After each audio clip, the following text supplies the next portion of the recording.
So for today's video, I'm going to be showing you what I got from last week's Palace drop. So I just got in my order today, and today is Thursday. So it took almost a week for it to get here. So I'm really excited to show you guys what I got. Just one shirt this time, and it was the shirt that I wanted, so that's pretty cool. And I got it in my size. So here it is. It comes in just the regular Palace bag. So I'll take that out of the bag. And then also came with the black logo sticker. Last time I got a white one, so it's cool to get a black one. Taking the shirt out of the bag. Here it is. Here it is unfolded. I think this was called the spot tee. So I got the white shirt with the red spot, and then part of the word's red and then the other part's white, so just so you can see it on the dot. But this shirt's really cool. I'm really happy to get it. This was the one I wanted, and in the colorway. I got this colorway just because it looks like the Japan flag, and I thought that was pretty cool.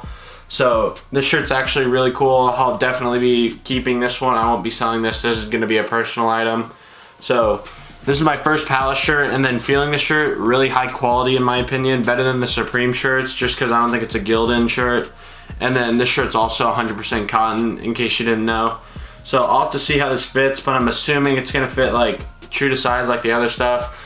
I know like with Kith you have to go size up, and then Off-White's like size down, I think. So just like holding it up to me, it looks like it'll fit pretty well. So can't wait to wear this in the summer, since it's now summer. So hopefully I'll find a time to wear this. I'm pretty bad when it comes to wearing the clothing I buy, so this will probably stay on a hanger for a while until I decide to wear it, but hopefully I'll be able to wear that this summer if I can get myself to. So just a quick video showing you guys what I got from this Palace drop. Hopefully as the Palace season goes on, they drop other stuff that I like so I can pick it up and show you guys. But just a quick video showing you guys. Hope you guys liked the video. Make sure to leave a like on this video and subscribe to my channel. I would really appreciate it. And thank you for watching. I'll see you in the next video.